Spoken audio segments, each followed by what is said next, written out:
नमस्कार दोस्तों, कैसे हो आप सब। आशा करती हूँ आप स्वस्थ एवं खुशहाल होंगे। आज की कहानी दर्शाती है, अगर किसी भी परिस्थिति में घर और काम के बीच सामंजस्य स्थापित ना हो पाए तो सेक्रीफाइस हमेशा एक स्त्री को ही करना पड़ता है।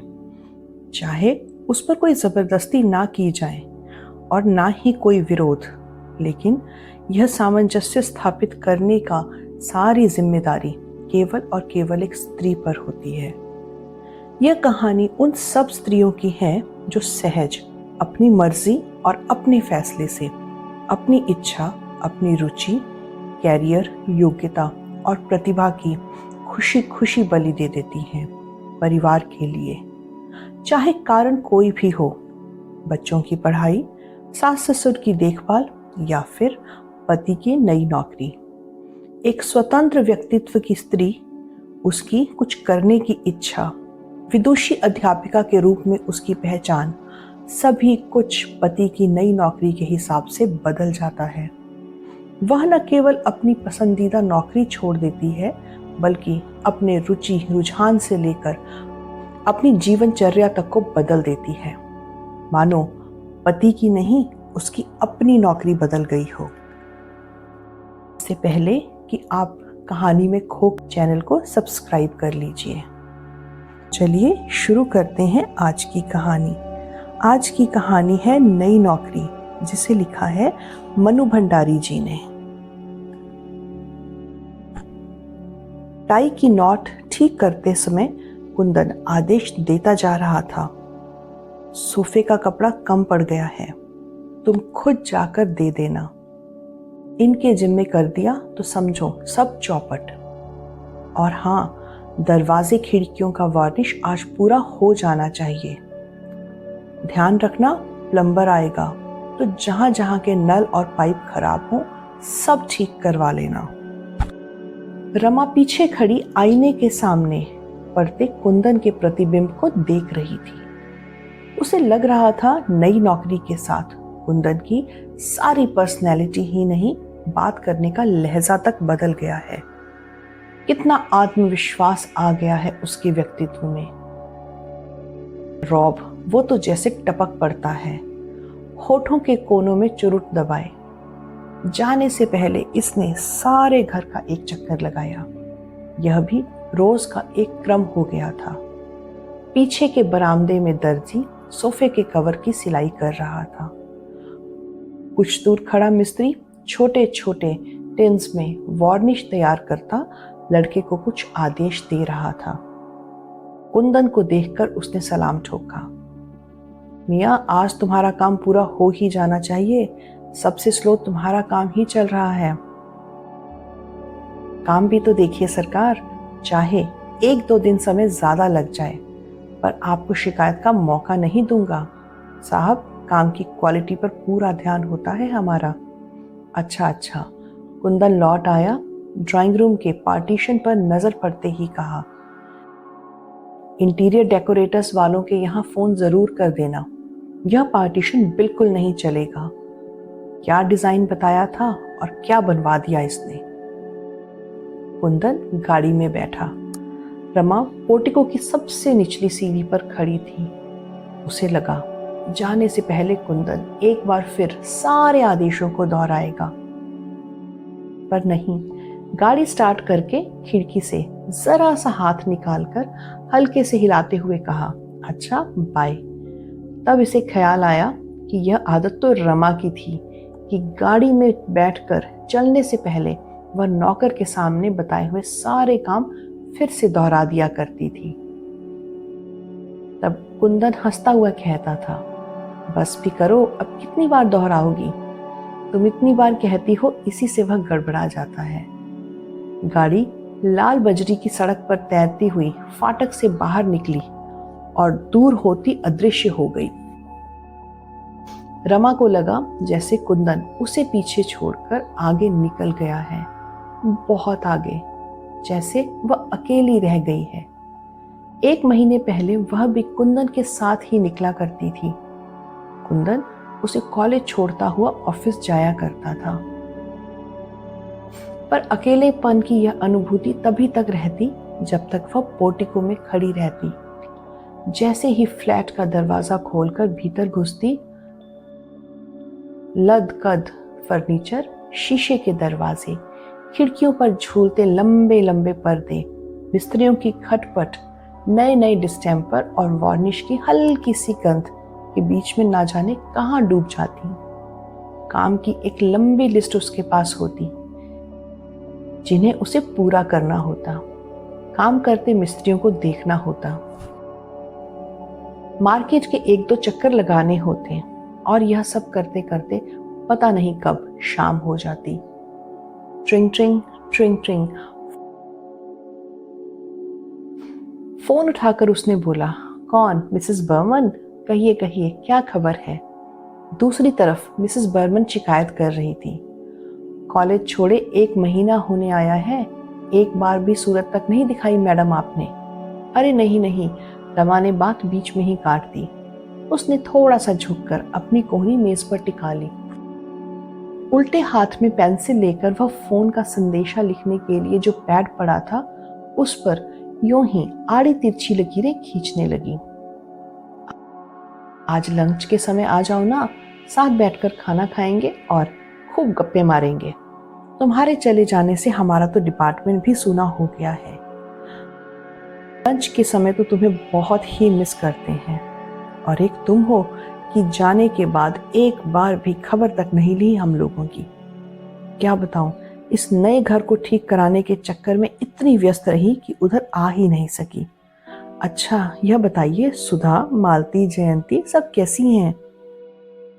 कहा ना आ जाओ, सबसे मिल भी लेना, हालचाल भी पूछ लेना और साथ खाना भी खा लेना। आज और एक क्षण को मन के भीतरी स्तर पर आज के सारे कामों की लिस्ट तैर सी गई। आज तो संभव नहीं होगा मिसेस बर्मन, क्षमा याचना के स्वर में वह बोली। बस 1 सप्ताह और ठहर जाइए, फिर अपने इस नए घर की पार्टी दूंगी। देखिए अपनी रमा का कमाल।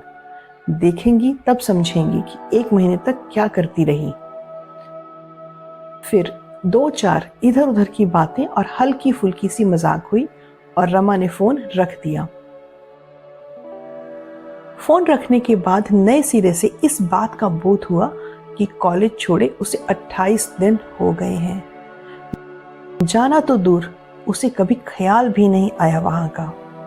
आश्चर्य के साथ साथ उसे थोड़ी सी ग्लानि भी हुई। वह क्यों नहीं गई, कैसे रह सकी उनके बिना। आज मिसेस बर्मन का फोन नहीं आता तो पता नहीं और कितने दिनों तक उसे उधर का ख्याल ही नहीं आता। क्या अब वह सचमुच एक बड़े ऑफिसर की बीवी बन गई है? उसे मजाक में कसा हुआ जयंती का रिमार्क याद आया। एकाएक मन हुआ कि अभी चल पड़े, एक बार सबसे मिल ही आए। मना करने के बाद पहुंचकर वह सबको प्लेजेंट सरप्राइज देगी। उसने रसोई में जाकर 10-12 आलू के पराठे और चाट तैयार करने को कहा। ये दोनों चीजें वहां सबको बहुत पसंद थी। सारे डिपार्टमेंट में केवल वह और मिसेस बर्मन, ये दोनों ही विवाहिता थी। बाकी सब कॉलेज हॉस्टल में रहती थी और अच्छी अच्छी खाने की चीजें उनकी फरमाइश की लिस्ट में हमेशा ही रहती थी। उसे अपनी फेयरवेल पार्टी की याद आ गई। 10.5 साल की सर्विस थी। प्रिंसिपल ने अनेकानेक शुभकामनाओं के साथ फूलों के बड़े से गुलदस्ते के बीच पार्कर पेन का एक सेट रख कर दिया था। मिसेस चोपड़ा, आप इसी पेन से अपनी थीसिस पूरी करिए। जब भी वापस काम करने का मन हो, बिना किसी संकोच के चले आइए। यहाँ आपका हमेशा ही स्वागत है। उसके डिपार्टमेंट की सभी लेक्चरर्स उसे गाड़ी तक छोड़ने आई थी। भाई रमा जी, कॉलेज भले ही छोड़ दीजिए, पर लंच के समय खाना लेकर जरूर आ जाया करिए। तो उसकी नम आंखों में भी हंसी चमक उठी थी। तब उसे कुंदन की बात याद हो आई थी। तुम वहां पढ़ाने जाती हो या खाने? फोन पर भी जब तुम लोगों की कभी भी बात होती है तो खाना ही डिस्कस होता है। उसने केवल उन लोगों से ही नहीं कहा था, बल्कि मन में भी सोचा था कि लंच के समय वह कॉलेज चली ही जाया करेगी। आखिर उसे भी तो अपने आप को कॉलेज से एकदम काट लेने में काफी कष्ट होगा। इस तरह धीरे धीरे तो फिर भी आदत पड़ जाएगी। तो क्या कुंदन ने ठीक ही कहा था? कॉलेज छोड़ने का निर्णय लेकर वह चुपचाप अकेले में रो रही थी और कुंदन उसे समझा रहा था, मैं कह रहा हूं ना, तुम्हें कतई अकेलापन नहीं लगेगा, तुम्हें जरा भी कमी महसूस नहीं होगी। Brother, you will feel relieved. अभी कितना स्ट्रेन है तुम पर आजकल। कुंदन को एकाएक विदेशी कंपनी में इतनी बड़ी नौकरी मिल जाएगी, इसकी आशा औरों को तो चाहे रही भी हो, लेकिन कुंदन को बिल्कुल भी नहीं थी। डॉक्टर फिशर से पिछले 8 साल से उसके संबंध थे, विशुद्ध व्यावसायिक संबंध। उनकी प्रशंसा और सद्व्यवहार को भी वह व्यावसायिक औपचारिकता से अधिक कुछ नहीं मानता था। पर उन्होंने उसे विदेशी कंपनी में बड़े ऑफिसर की पोस्ट दिलवा दी थी। 10-12 दिन तक तो केवल जश्न ही मनाया था रमा और कुंदन ने। पैसे की इतनी लालसा नहीं थी, लेकिन मारवाड़ी कंसर्न का काम उनके टेम्परामेंट के बिल्कुल अनुकूल नहीं था। रमा इस नए माहौल से नितांत अपरिचित नहीं थी। क्लब, डांस, डिनर, कॉकटेल, यह सब वह बचपन से ही देखती आई थी। पर बस देखती ही आई थी, उसमें अपने को कभी घुला नहीं पाई थी। डॉक्टर फिशर ने कुंदन को नौकरी ही नहीं दी थी। धीरे धीरे वे उसकी सारी जिंदगी का पैटर्न भी तय कर रहे थे। उसे 2-3 क्लबों का मेंबर बनना पड़ा। आए दिन दूसरी कंपनियों के बड़े बड़े ऑफिसर्स को एंटरटेन करना पड़ता था। विदेशियों को हिंदुस्तानी खाना खिलाने के बहाने उसे घर में भी बड़ी बड़ी पार्टीज करनी पड़ती और 3 महीने पहले उसे कंपनी की ओर से यह फ्लैट मिल गया। उसने सोचा वह अपने इस नए घर को निहायत ही ओरिएंटल ढंग से सजाएगा। विदेशियों के लिए तो यही नवीनता होगी। पर घर के लिए नया फर्नीचर बनवाने, चुन चुन कर चीजें खरीदने के लिए दोनों में से किसी के पास भी समय नहीं था। कुंदन चाहता था यह काम रमा को करना चाहिए। उसकी रुचि भी बहुत अच्छी थी और देखा जाए तो यह काम रमा का ही था। फिर उसकी सुरुचि और सुगढ़ता के तो हल्ले भी थे मित्रों के बीच में। पर रमा के पास तो समय ही नहीं रहता। सुबह उठकर वह बंटी को तैयार करके स्कूल भेजती, फिर खुद तैयार होती। तैयार होते होते भी वह नौकर को आदेश देती जाती, सारे दिन का काम समझाती। नाश्ता करते करते वह अपना लेक्चर तैयार करती। तैयार तो क्या करती, बस सूंघ भर लेती थी। फिर 9 बजे कुंदन के साथ ही निकल जाती। 3-4 बजे के करीब वह लौटती, थोड़ा आराम करती और फिर शाम की तैयारी। बाहर नहीं जाना होता था तो घर में किसी को आना होता था। रात 11 साढ़े 11 पर वह सोती तो थक कर चूर हो जाती। कुंदन को उस समय हल्की सी कुमारी चढ़ी रहती। कहता, डोंट बी सिली, पार्टीज में कैसे थक जाती हो, गाड़ी में बैठकर जाती हो, खाना पीना हंसी मजाक, इतने में कहीं थका जाता है भला, गाड़ी में बिठाकर ले आता हूँ। रमा तब केवल सूनी सूनी आंखों से उसे देखती रहती। मन की भीतरी परतों पर हिस्ट्री के वे टॉपिक्स तैरते रहते जो उसे कल पढ़ाने होते और जिन्हें वह जबरन ही दिमाग से बाहर ठेलने का प्रयास करती। कुंदन उसे बताता रहता कि डॉक्टर फिशर उससे कितने खुश हैं, कितना इम्प्रेस कर रखा है उसने। एकाएक ही उसे अपना भविष्य बहुत उज्जवल दिखाई देने लगा है। पता नहीं थकान के कारण या किसी और वजह से वह उतना उत्साह नहीं दिखा पाती तो कुंदन बिगड़ पड़ता। क्या बात है, देखता हूँ तुम्हें कोई दिलचस्पी नहीं है मेरे राइज में। क्या बेकार की बातें करते हो, मुझे दिलचस्पी नहीं होगी तो किसे होगी। चलो अब मुझे नींद आ रही है। कभी कुंदन फोन पर कह देता कि ठीक 7 बजे तैयार होकर रहना और आकर देखता कि वह तैयार हो रही है तो बिगड़ पड़ता। रमा, तुम्हें टाइमिंग की सेंस कब आएगी? कभी घर पर पार्टी होती और कोई कसर रह जाती तो रात में बड़े संभल कर कहता, मैं यह नहीं कहता कि तुम खाना बनाओ, 3 नौकर तुम्हारे पास हैं, पर जरा सा देख लिया करो। ऐसे मौकों पर रमा कुछ नहीं कहती, बस चुपचाप बैठी रहती। उस दिन कॉलेज में रमा को एक पेपर पढ़ना था। उसने खुद ही ऑफर किया था। सोचा था इसी बहाने एक टॉपिक भी तैयार हो जाएगा, पर बिल्कुल भी तैयार नहीं कर पाई। रात में लेटी तो रोना आ गया। मुझसे यह सब नहीं निपटा। पार्टी से लौटकर बिना कपड़े बदले ही कटे पेड़ की तरह पलंग पर गिरकर उसने कहा, क्या नहीं निपटा? कुंदन ने पूछा। यह रवैया मेरे बस का नहीं है। कितना गिल्ट फील करती हूँ।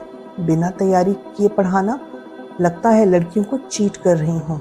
2 घंटे का समय भी मुझे अपने लिए नहीं मिलता।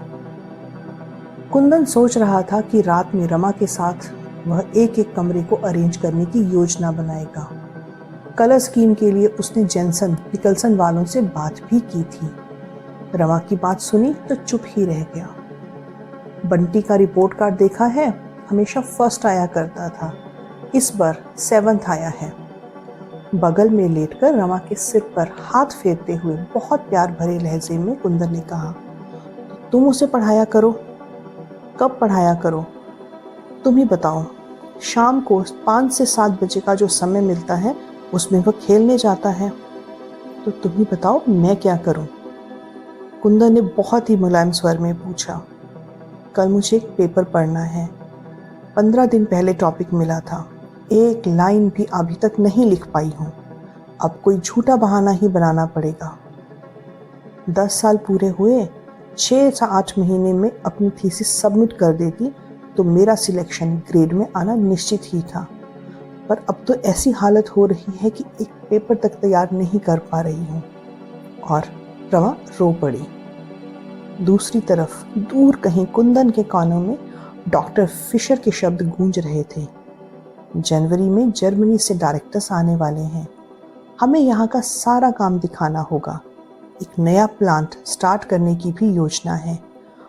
उसके लिए कुछ रिस्पॉन्सिबल लोगों की भी ज़रूरत होगी। Some smart and young man. Business में सोशल कॉन्टैक्ट्स पे करते हैं। You will have to be very social. Kundan को इन बातों में हमेशा अपने लिए कुछ आश्वासन मिलते थे। इधर रमा ने कहा, ऐसे करो, जब तुम पार्टीज में जाते हो तो मुझे छोड़ जाया करो। कोई जरूरी है कि मैं हर दिन तुम्हारे साथ जाया ही करूं? कुंदन यूं ही कुछ देर तक उसके बालों में हाथ फेरता रहा, फिर बोला, तुम्हें छोड़कर आज तक मैं कहीं गया हूं या जा सकता हूं? ऑफिस के अलावा हमेशा हम साथ जाते हैं। तुम तो जानती हो कि तुम्हारे बिना मुझे कुछ भी अच्छा नहीं लगता। कुंदन ने बात बनाते हुए कहा। रमा खुद इस बात को जानती है। उनका विवाहित जीवन दोस्तों के बीच ईर्ष्या और प्रशंसा का विषय रहा है। अब वो समझ नहीं पाई कि क्या कहे। जब तक वह सो नहीं गई, कुंदन प्यार से उसके सिर पर हाथ फेरता रहा। मेम साहब, परांठे अभी बनेंगे? हाँ, चौंकते हुए रमा ने पूछा। फिर बोली, नहीं नहीं, 12:30 बजे बनाना है। 1 बजे हम कॉलेज जाएंगे आज। इतनी देर में एक चक्कर बाजार का लगाया हूँ और सोफे का कपड़ा ला कर दे दूँ। उसने एक बार भीतर जाकर मिस्त्रियों को याद दिला दिया कि आज पॉलिश हर हाल में ख़त्म कर देनी है। फिर उसने अपनी डायरी देखी, बाजार से और क्या क्या सामान लाने हैं। कपड़े बदलने आई तो देखा नौकर ने अंदर रैक से सारी किताबें निकाल कर रखी थी और पोंछ पोंछ कर जमा रहा था। इनमें से उसने अभी तक एक भी किताब नहीं पढ़ी है। कुछ पर तो अभी तक अपना नाम तक नहीं लिखा। कुंदन ने भी जोश में आकर एक दिन में इतनी सारी ढेर सी किताबें खरीदकर उसके सामने रख दी थी। बात शुरू दूसरे स्तर पर हुई थी। कुंदन ऑफिस से लौटा ही था कि बिना किसी प्रसंग के रमा ने कहा, मैं कॉलेज छोड़ दूंगी। इस तरह काम करने से तो नहीं करना ज्यादा अच्छा है। स्वर में ना कहीं तलखी थी ना शिकायत, बड़े ही सहज स्वर में उसने कहा था। कुंदन देखता रहा। यह वही वाक्य था जिसे कुंदन ने अनेक बार अनेक तरह से मन ही मन दोहराया था, पर कहने का मौका या साहस नहीं कर पाया था। अब तो उसे यह और भी ज़रूरी लग रहा था, क्योंकि जनवरी तक उसे अपना सारा घर डेकोरेट करना था ओरिएंटल स्टाइल में। लेकिन फिर भी ऊपरी तौर पर उसने पूछा, क्या बात हो गई? कुछ नहीं। कुंदन को इस समय और बात खींचना अच्छा नहीं लगा। चाय का प्याला हाथ में लिए ही लॉन में निकल गया। कैक्टस की जितनी वैरायटी ला सकता था लाकर फाटक के दोनों ओर बड़ी खूबसूरत रॉकरीज बनाई थी। पर लॉन से अभी भी संतुष्ट नहीं था। वह चाहता था लॉन पर्शियन कारपेट में बदल जाए। रात में फिर वही प्रसंग चला। कुंदन उससे बचना भी चाहता था और साथ साथ जानना भी चाहता था कि रमा ने सचमुच ही यह निर्णय ले लिया है या फिर केवल कुंदन पर अपना आक्रोश प्रकट कर रही है। पर रमा ने केवल इतना ही कहा, अब निपटा नहीं है, कल इस्तीफा दे दूंगी। स्वर के भीगेपन ने कुंदन को भी कहीं से छुआ जरूर, पर फिर भी सारी बात को एक हल्के मजाक में बदलने के लहजे से उसने कहा, छोड़ो भी यार, क्या रखा है एंशियंट हिस्ट्री पढ़ाने में। चोल वंश राजाओं के बारे में लोग ना भी जानेंगे तो कौन सी जिंदगी खराब हो जाएगी किसी की। रमा चुप। इससे तो तुम ऐसा करो, खूब किताबें पढ़ो, मैगजीन्स पढ़ो, कुछ छुटपुट क्लासेस अटेंड कर लो, बंटी को पढ़ाओ, दुनिया भर के बच्चों को पढ़ाओ और इधर अपना बच्चा नेग्लेक्ट हो। रमा अभी भी चुप थी। कुंदन उस चुप्पी पर खींच आया। फिर भी उसने अपने स्वर को भरसक संयत बनाकर कहा, तुम्हें शायद लग रहा है कि मेरी वजह से, इस नई नौकरी की वजह से तुम्हें अपना काम छोड़ना पड़ रहा है, पर यह तो सोचो, मुझे ही क्या अकेले इस नौकरी में दिलचस्पी है? यह सब मैं तुम्हारे और बंटी के लिए ही तो कर रहा हूँ। मैंने तो ऐसा नहीं कहा, लेकिन मैं यह सोच रही थी कि आखिर मेरे मन के संतोष के लिए क्या होगा। मेरा संतोष क्या तुम्हारा संतोष नहीं है? मेरी तरक्की क्या तुम्हारी तरक्की नहीं है? अब कुंदन बोल पड़ा। है क्यों नहीं, मेरा मतलब यह नहीं था। 10 साल से काम कर रही हूँ, छोड़ दूंगी तो कैसे मन लगेगा मेरा? मैं तो सोचता हूँ तुम्हें यह सब सोचने का समय ही नहीं मिलेगा। और शाम को उसने 3 बंडल किताबें लाकर रमा के सामने रख दी थी। और सचमुच उसके बाद उसे यह सब सोचने का समय ही कब मिला। आज भी अगर मिसेस बर्मन के फोन नहीं आता और उसे कॉलेज की याद ना दिलाई जाती तो आज भी उसके पास यह सब सोचने का समय नहीं था। सारा दिन गाड़ी में घूम घूम कर उसने घर का सामान खरीदा। पर्दों के लिए उसने लूम वालों से यह तय कर लिया था कि 40 गज कपड़ा बनाकर वह उस डिजाइन को नष्ट कर देंगे, जिससे वैसे पर्दे और कहीं देखने को ना मिले। डिजाइन भी उसने खुद पसंद करके बनवाया था। राजस्थान की किसी रियासत का बहुत सा सामान नीलाम हुआ था। कितने दिनों तक वह वहां जा जा कर बैठी थी। पुरानी पेंटिंग, झाड़, फानूस और भी सजावट की कितनी छोटी मोटी चीजें उसने खरीदी थी। आज दरवाजों का पॉलिश समाप्त हो जाएगा तो सामान भी तो जमाना है। डायरेक्टर्स मुंबई आ गए हैं, अगले सप्ताह तक यहाँ आ जाएंगे। तब तक वह सब जमा लेगी। इंटीरियर डेकोरेटर्स वालों के यहाँ से भी एक आदमी बराबर आता था। तभी उसे ख्याल आया कि उसे इंटीरियर डेकोरेटर्स को फोन भी करना है। फोन मिलाया, लाइन एंगेज्ड थी। वह बाहर जाने के लिए निकल ही रही थी कि टेलीफोन की घंटी बजी। रमा ने रिसीवर उठाया तो दूसरी तरफ कुंदन था। ओह, मैं सोच रहा था तुम कहीं मार्केट के लिए निकल तो नहीं गई? बस निकल ही रही थी, तैयार ही थी। सुनो, लंच पर आज मेरे साथ 2 लोग और होंगे, यहीं के हैं। बहुत फॉर्मल होने की जरूरत नहीं है, बस जरा सा देख लेना। वैसे क्या तुमने डेकोरेटर्स को फोन किया? किया था, पर लाइन नहीं मिली। वापस आकर फिर से करूंगी। और यह कहकर कुंदन ने और रमा ने फोन रख दिया। रसोई में जाकर रमा ने कहा नौकर से कि थोड़ी सब्जियां उबाल लो और इन उबले आलूओं में मिला दो। अब पराठे नहीं बनेंगे, वेजिटेबल कटलेट बना देना। फिर उसने फ्रिज खोलकर देखा, सब कुछ था।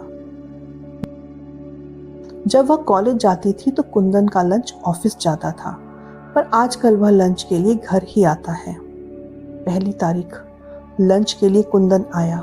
जब भी वह घर आता एक बार सारे घर का चक्कर लगाता, इस नई साज सज्जा को हर एंगल से देखता और उसके चेहरे पर एक संतोषमय गर्वयुक्त उल्लास चमकने लगता। कभी कभी इसी उल्लास में रमा को बाहों में भरकर कहता, यू आर रियली वंडरफुल। पूरे घर का चक्कर लगाकर बोला, I think everything is in tune. क्यों? कल्फ लगा नैपकिन फड़फड़ाता हुआ उसकी गोद में फैल गया। अब कोई आए मुझे चिंता नहीं है। 5 तारीख को डायरेक्टर आ रहे हैं। मैं इस बार एक बड़ी पार्टी घर पर ही करूंगा। रमा खाती भी जा रही थी और उसका ध्यान कुंदन और मेहमान की प्लेट पर भी था। जो चीज खत्म हो जाती फटाफट रख देती। बस यार, वो रॉब पटकना है डायरेक्टर की नजरों में, जम जाऊं। एक बार वो लोग इम्प्रेस हो जाएं तो रास्ता साफ है। डॉक्टर फिशर तो जब भी कोई मौका आएगा मेरे फेवर में ही राय देंगे। रमा कुंदन के बच्चों जैसे पुलकमय आवेश पर मंद मंद मुस्कुराती। मेम साहब, आपका फोन है। किसका है? बोलो बाद में करें। मेम साहब इस समय लंच कर रही हैं। कुंदन इस समय रमा को वह सारी बातें सुनाना चाहता था जो आज उसके और डॉक्टर फिशर के बीच हुई थी। कितने स्पष्ट थे सारे संकेत। फिर भी वह अपने अनुमानों का रमा से समर्थन करा लेना चाहता था। नौकर ने लौटते हुए कहा, कॉलेज से मिसेस बर्बन का फोन है। अरे ठहरो। और रमा एकदम उठ खड़ी हुई। बातें शुरू हुई तो भूल ही गई कि कुंदन खाने की मेज पर बैठा है और वह खाना बीच में ही छोड़कर आई है। अरे आओ ना, तुम औरतों का भी बस एक बार चरखा चल जाए तो खत्म ही नहीं होता। रमा लौट ही रही थी। चरखा? ये क्या बात कर रहे हो? कोई इतने अपनेपन से फोन करे और मैं ठीक से बात भी ना करूं, यह भी कोई बात हुई भला? अच्छा, अब अपना खाना खत्म करो, कुंदन ने कहा। तो रमा बोली, अगर तुम्हारा खाना हो गया है तो तुम उठ जाओ। कुंदन कहता, नहीं, यह कैसे हो सकता है भला? हम साथ ही उठेंगे। खाने के बाद कॉफी लेकर इजी चेयर पर आराम करते हुए कुंदन ने सिगरेट सुलगा ली और गोल गोल छल्लों के रूप में धुआं उगलता रहा। फिर रोज की तरह 5 मिनट के लिए आंखें मूंद ली। रमा अखबार पलटने लगी। अब चले? झटके से कुंदन उठ खड़ा हुआ। कोट उठाया तो तनख्वाह की याद आई। भीतर की जेब से नोट के 2 बंडल निकाले, एक बड़ा और एक छोटा। अरे यह क्या, तनख्वाह आ गई? आज क्या 1 तारीख हो गई है? रमा को आजकल तारीख और दिनों का कुछ ख्याल ही नहीं रहता। ये आया नौकर और खानसामा के हैं, 80 और 100। छोटा बंडल बढ़ाते हुए कुंदन ने कहा। रमा ने बंडल ले लिया। फिर उसने बड़ा बंडल निकाला और जरा सा झुककर बोला, यह तुम्हारा है। अब जो मुनासिब समझो इस गुलाम को भी 5 सिगरेट के लिए थोड़ा बहुत दे देना। और हंस पड़ा। रमा भी मुस्कुरा दी। बाय। और लाल बजरी की सड़क पर तैरती हुई कुंदन की कार रमा को वहीं छोड़कर आगे चली गई। तो दोस्तों, ये थी आज की कहानी। कैसी लगी कहानी हमें कमेंट करके ज़रूर बताइएगा। अगर कहानी अच्छी लगी तो इसे लाइक कीजिए और शेयर कीजिए, और ऐसी ही और बेहतरीन कहानियाँ सुनने के लिए चैनल से जुड़े रहिए। तब तक अपना ध्यान रखिए और शुभ रात्रि।